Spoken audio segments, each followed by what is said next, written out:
You know, I like to save my scraps because I like to work with them. Like making these grid collages or making these scrap collages from punches or just making a doodle with a scrap as starting point. Today we're going to make some scrappy collage and we're just going to use some leftover scraps and we're not going to modify them. We are just going to grab them, grab our glue stick, because I love my glue stick, and we are going to glue the back of them and add them to our sketchbook or any paper that you're using. Don't think too much about where you place your scraps or about the shape of your scraps. Just stick them on.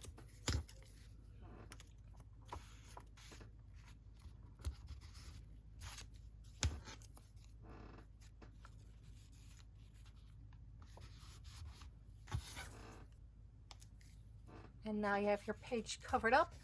And this one is just too large to fit with it, but I said just leave the scraps as they are, but I think I'm going to trim this one down because I am going to modify this piece with the hole in it just to make it look a bit more interesting. You don't have to, it's just going to be, the gluing down is just going to be a mindful exercise. And that's why I use a glue stick, because I can always rip them off if I want to, but I'm not going to do that anymore. Now I'm going to grab my Micron. This is an archival ink pen, but you can grab whatever. And I'm going to draw some flowers in it, so the scraps will become a vase. And this one is just a one-line drawing, just getting the flow of a flower. Doesn't have to be perfect. No flower is perfect, no flower is equal. So I'm just going to wander around, making a mindful exercise out of it. But I could also do some grasses. And these are just little stripes. You don't have to be a great drawer to make flowers in a vase. These are just scratches along the line, and you see some grasses emerge. And I think they're a lovely addition to when you make a bouquet. And I try not to think too much about where I place them. I'm not trying to think too much about how I make them. This is just to get my creativity flowing again. This is just an exercise just to have fun. It's not about the end result, it's about the process. Oh, you hear me say that so many times probably in all my videos. Over here, I'm just going to make the swirls. They're just like imaginary flowers. You could say they're kind of roses, but really they aren't. They're just swirls. You don't have to make precise flowers. Just make flowers that represent flowers or doodles that represent flowers. Make yours unique. And you can make it more a mindful exercise too. If you do repetitive design, just flower, I mean, leaf by leaf by leaf by leaf.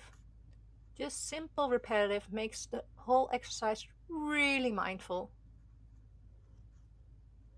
Just see what you need, what kind of mood you're in, what kind of exercise or what kind of drawing you need today.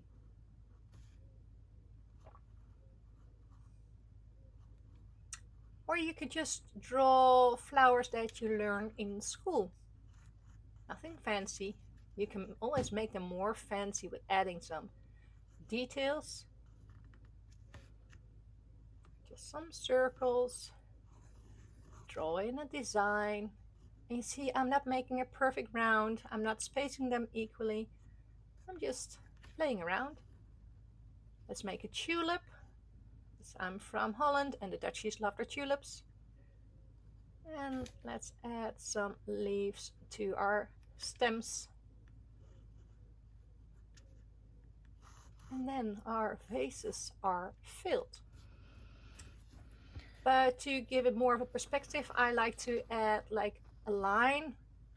Let's say it's kind of a tabletop.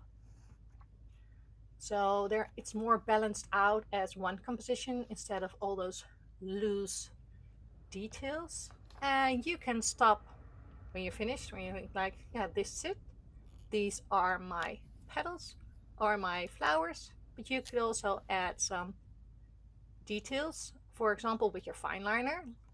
I'm doing that now here on my vase, but since there's a little bit of glue on there, my fine liner isn't really sticking to the paper. Just see what it needs, and if it doesn't need anything, you don't need to embellish it any further. And this is not just about embellishments. You could also add some color to your composition. This isn't really color, this is more like gray, but I thought the gray would add something more depth to the table, just to get it more distinct from the background. But while I'm doing it, it's yeah, it's okay. I'm not really too fond of it, but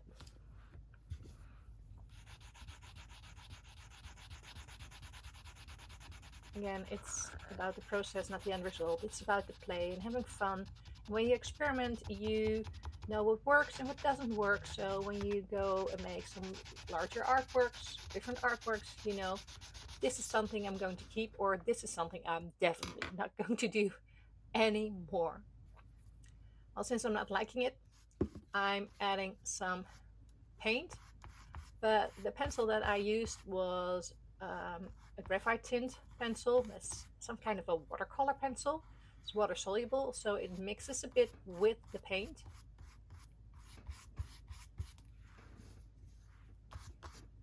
And yes, I'm not trying to correct everything to make it fit the rest of the page. No, I'm just trying to see what works for this table.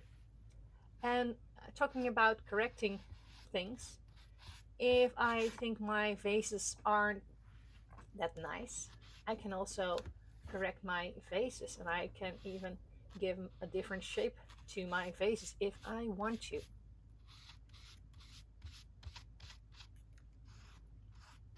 Let's get a little bit more paint and I'll show you. I'm going to round those corners a bit more.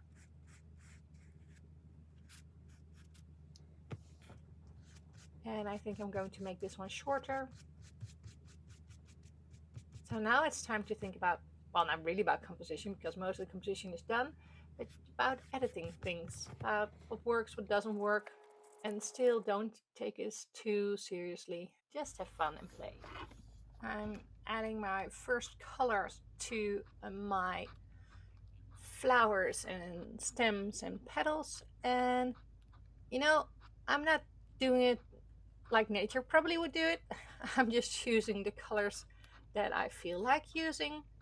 So you don't need to use green to color in your leaves. Make it orange if you like orange, or you just want to use orange today. And this is an acrylic marker, so this is acrylic paint, but this is also fun to use different materials and see what happens. Because this is a crayon. This is a neo color one, so this is not the water soluble one. This is the wax crayon.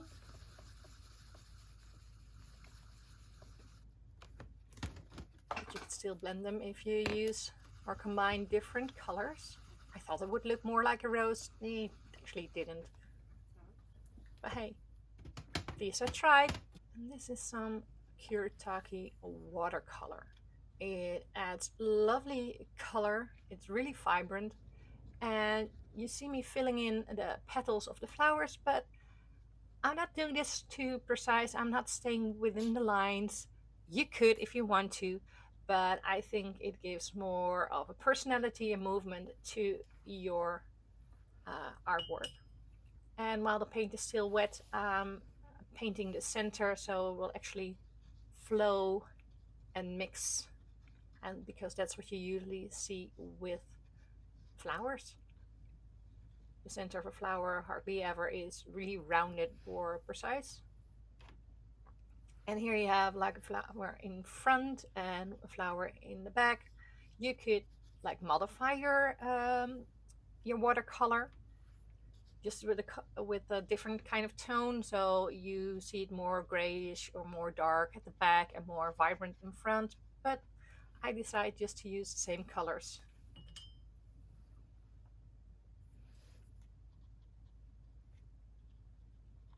I'm adding the centers.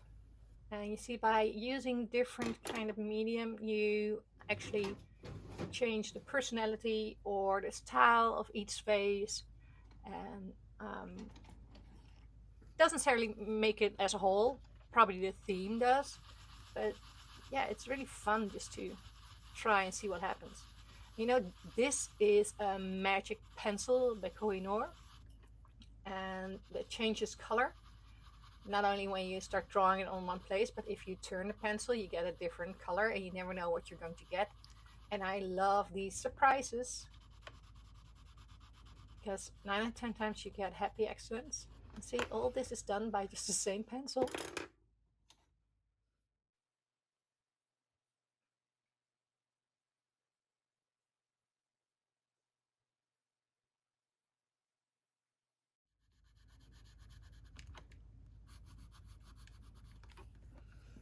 And to make it more interesting, I'm going to add a tablecloth to the table. So I'm making a checker design.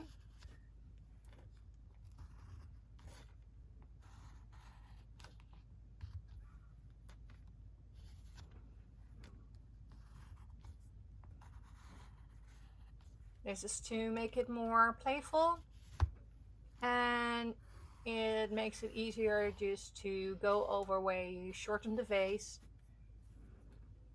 So it's more cohesive, I think. And it gives a bit of depth to your table. And of course, everything is wonky and the perspective isn't always right, but hey, it's your sketchbook, it's your playground. And yes, I make stupid decisions while making this composition. It doesn't really matter because if I do, it's to learn. This is just to spark your imagination and get those creative juices flowing. Subscribe to this channel if you want to get more inspired by all these creative videos, and I hope to see you next time.